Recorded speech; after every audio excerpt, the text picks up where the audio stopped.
আসসালামু আলাইকুম ভিউয়ার্স, আজকে একটি লং ভিডিও নিয়ে আসলাম। আমার পেজের ভাইরাল এই ড্রেসটি সবাই অনেক পছন্দ করে এবং কাটিং সেলাই ভিডিও দেখতে চেয়েছে, তাই আমি আজকে এটার কাটিং ভিডিও নিয়ে আসলাম। এখানে আমি গলার জন্য 1.5 এবং পুট গলা 2.5 নিয়ে নিয়েছি এবং আর্ম হোলের জন্য 4 ইঞ্চি নিয়ে নিয়েছি।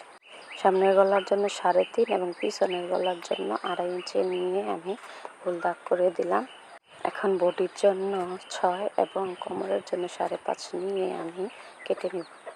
ভিডিওটি একটু লং হয়েছে, ধৈর্য ধরে দেখলে সবাই বুঝতে পারবেন আমি কিভাবে করলাম। আমি মাপগুলি স্ক্রিনে দিয়ে দিয়েছি, আপনারা দেখলে সহজেই বুঝতে পারবেন। এখন আমি সামনের পাটটি খুলে এক সাইড থেকে এভাবে দাগ দিয়ে কেটে নিব কাপড়টি। এখন এটার মতো আমাকে আরেকটা কাপড় কাটতে হবে, তাই এটা বিছিয়ে আরেকটি কাপড় কেটে নিলাম।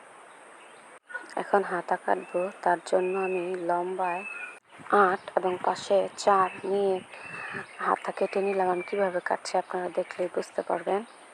গ্রামীণ নকশি ভান্ডার আপু আমার ভিডিওতে কমেন্টস এবং লাইক করে, তাই তাকে আজকে প্রমোশন করে দিলাম, সবাই তার পেজ থেকে ঘুরে আসবেন। এখন চওড়ায় 16 ইঞ্চি এবং লম্বায় 13 ইঞ্চি নিয়ে আমি নিচ থেকে 2 ইঞ্চি